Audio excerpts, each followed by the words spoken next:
Sejam bem-vindos, estamos na Biblioteca da Escola Secundária de Estarreja e esta é a segunda edição do Café para Acopar, uma iniciativa das empresas do Complexo Químico de Estarreja que se destina a trazer aos mais jovens, à nova geração, alguns dos temas da atualidade.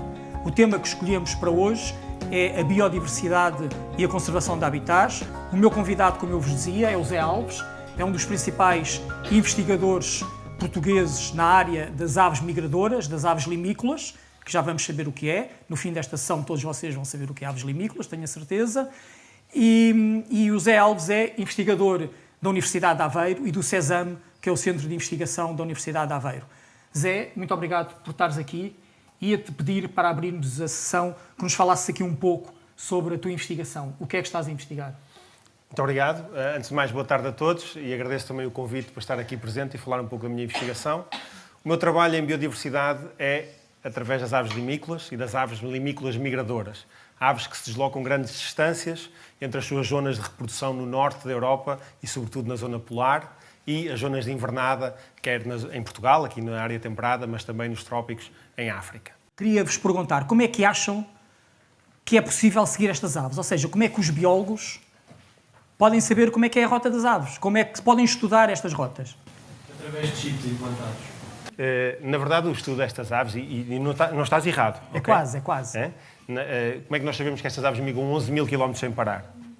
É com chips, não há dúvida alguma. Mas a verdade é que os chips permitem-te saber muito sobre poucos indivíduos. O que tu chamaste de chip, nós chamamos aparelhos GPS ou aparelhos PTT, que nos permitem seguir estas aves. Isto é um aparelho GPS dos que nós usamos, como estavas a falar, falaste em... Deixa-me só dizer, as aves pesam quanto? Uma ave com um aparelho desses? Bem, começamos ao contrário. Este aparelho pesa 4,5 gramas, ok? Pesa 4,5 gramas. E a verdade é que quando nós pomos uma mochila às costas, como vocês sabem todas as manhãs, tem mais peso, E fazer estes voos extraordinários, há limites e protocolos do peso que podemos colocar nas aves. Portanto, um aparelho com 4,5 gramas consegue ser levado por uma ave que tem cerca de 200 gramas, 230 gramas. Colocar os aparelhos parece simples, mas nós temos que capturar estas aves também e nem sempre é fácil. Estas aves, como eu já vos falei, alimentam-se nas zonas de lamas e, portanto, alimentam-se quando a maré está baixa. Quando a maré sobe, estas zonas ficam inacessíveis. Estas aves deslocam-se para outros locais, como salinas, como eu já referi, mas também zonas de sapal. E o que nós fazemos é tentar aproveitar este movimento das aves para as capturar. Colocamos umas redes verticais e elas caem nessas redes, como se fosse uma rede de pesca, mas em vez de estar debaixo d'água, está no ar. E capturamos estas aves nestes movimentos. E uma vez capturada, podemos então fazer uma série de medições, medir o peso, etc., colocar anilhas, colocar aparelho GPS. Okay. Como é que as aves se preparam para andar tantos quilómetros? É verdade. Estas aves limícolas são um espetáculo. Uma das coisas que estas aves fazem, o que elas fazem é engordar, Porque o combustível destas aves é gordura. E, portanto, o que elas fazem, na altura em que se preparam para a migração, agora, é ir para zonas onde há muito alimento e comer desmesuradamente. Há um nome para este comportamento que se chama Migratory Restlessness, inquietude migratória, em que estas aves mudam os seus padrões diários para passar a comer a maior parte do tempo do dia e de noite. Comem e engordam. Algumas aves, esta migração maluca que eu vos falei, as aves passam a ter 55% do peso corporal em gordura. Ao engordarem tanto, o que acontece é que elas depois fazem estas grandes migrações, como eu vos falei, sem parar. E fazem-no porque muitas destas zonas não são habitat contínuo, ok? O que é que eu quero dizer com isto? Se pensares numa ave, num passariforme, num rabi-ruivo ou numa outra ave migradora, esta ave consegue ir migrando de arbusto para arbusto ou de árvore em árvore e ir se alimentando de insetos. As aves limícolas, que estão dependentes de estuários, e os estuários não são contínuos, não há uma zona estuarina contínua em toda a costa portuguesa, há um estuário do Tejo, há um estuário do Sado, há a Ria de Aveiro, etc. Tem que dar saltos. E, portanto, isso faz com que elas engordem muito e depois deem grandes saltos. Okay? Por exemplo, há aves que migram de Portugal à Islândia sem parar. É verdade que eu sou investigador, mas, no fim e ao cabo, a ideia de estudar a biodiversidade, de estudar a ecologia, tem como objeto final a conservação desta biodiversidade. E, portanto, quando há uma ameaça muito grande na zona úmida maior em Portugal e que tem o maior número de aves, tem cerca de 200 mil aves todos os invernos, cerca de 300 mil aves durante a migração, porque elas vão pousando, comendo e depois migrando novamente, pareceu-me que não podia estar quieto, Portanto, fui realmente uma pessoa que deu voz à ideia de que ter este aeroporto no Montijo não se compaginava ou não era possível de manter o objetivo da área protegida, que é proteger a biodiversidade e as aves. E, portanto, tenho andado nos últimos 4 anos muito ocupado a tentar, por várias formas, demonstrar que há impactos muito acentuados na avifauna se construir este aeroporto numa área protegida. E realmente, para mim, ao longo deste tempo, ainda me faz um bocadinho de confusão pensar como é que os CEOs de uma empresa que dirige aeroportos se lembraram que era boa ideia pôr um aeroporto com aviões a voar por cima de uma área protegida para as aves.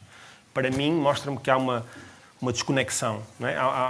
As pessoas que estão a tomar estas decisões não fazem a mínima ideia do que há na zona onde vão intervencionar. Não fazem a mínima ideia do que é importante esta zona para a biodiversidade e particularmente para as aves. Eu espero que quando vocês forem CEOs não estejam desconectados desta questão, da questão de que a humanidade e a vida humana depende da biodiversidade. Não são dissociados. Que em Portugal, quem quer fazer investigação e tem essa paixão e tem condições para as poder fazer? Absolutamente. Há apoios para as fazer? Há poucos apoios, mas qualquer área de investigação é assim. Se calhar com alguma exceção nas ciências da saúde. Mas é importante, a paixão é importante, porque a paixão faz-te ser muito bom. E, portanto, se és apaixonado por este tema, vais ser muito bom. Queres muito conhecer e saber e trabalhar. E, portanto, vais ser bom. E, sendo bom, tens condições. O busilis é sempre o mesmo. Mas isto é universal, não é só para a biologia. Claro. Quem é que daqui gostaria de seguir biologia? Quem é que gosta destas árees? Depois de eu ter dito isto, ninguém. Ninguém. Não, temos um resistente. Temos um resistente, all right. E o que é que te interessa na biologia, se não é descrição? A minha é mais biologia marinha. Ok. Que eu adoro os animais aquáticos, o mar em si.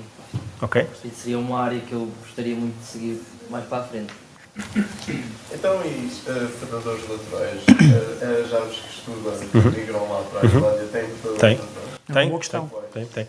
Olha, aqui eu falei-vos há bocadinho daquele voo picado que faz o falcão peregrino. As aves de rapina são predadores naturais das aves limícolas. Na época de reprodução, o caso muda de figura, porque elas estão no ninho, não é? E às vezes no ninho passam 12 horas seguidas sentadas no ninho.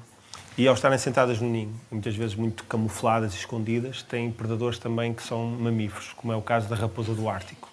Esse é um deles. Infelizmente na Islândia introduziram-se visão, é assim que se diz em português? Visão. Sim. Visão. Para produzir pele, não é? Estavam em zonas próprias para isso, em armazéns, e saíram cá para fora, fugiram, e portanto colonizaram o país, e esse é um predador também, é um mustelídeo, da família das genetas, por exemplo, ou das doninhas, e que se alimenta também das aves nos ninhos. E não só das aves adultas, mas particularmente dos ovos, porque uma ave adulta, se vê uma raposa do Ártico a chegar, levanta voo e vai embora, mas os ovos ficam lá, e a raposa come os ovos, ou as crias, sobretudo nos 30 primeiros dias de vida das crias, que elas não podem voar porque as asas ainda não estão desenvolvidas. Há uma coisa que vocês se calhar não sabem, mas que eu gosto de pensar, que é os efeitos que nós temos como espécie humana no planeta e na biodiversidade, não é? E neste momento, no nosso planeta, se nós pensarmos na biomassa global, na massa viva global dos vertebrados, as espécies selvagens são 5% dessa biomassa, 5%. 35% são os humanos, já dá 40%, e os outros 60% é tudo gado ou animais domésticos. 60% da biomassa é para nosso benefício, ou como gado ou como animais domésticos.